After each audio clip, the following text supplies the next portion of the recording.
Welcome! In this video, you'll learn exactly how to save received media on the WhatsApp app for PC using the latest update.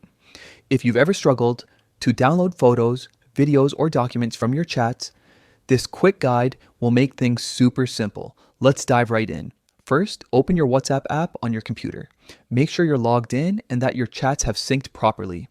Once everything is loaded, take a look at the left side menu. You'll see a few icons there. Click on the one that looks like a media icon. This is where all your shared files are neatly organized. Next, select Media to open the main gallery where all the images, videos, and other files you've received are displayed. Take a moment to scroll through and find the specific media you want to save. The layout is clean and easy to navigate, so you should spot what you're looking for quickly. Once you found it, head up to the top of the window and click on the sort icon. This feature lets you arrange your media by different types, which makes it easier to filter what you need. From the list, choose Others. This will show all the remaining media types that don't fall under the standard categories. Now, click on the Select icon at the top. This activates selection mode, allowing you to choose multiple files at once. Go ahead and click on each image, video, or document you want to save.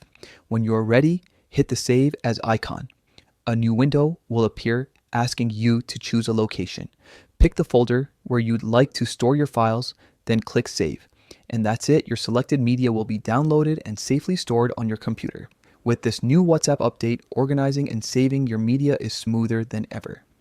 You can easily manage your files and back them up in just a few clicks.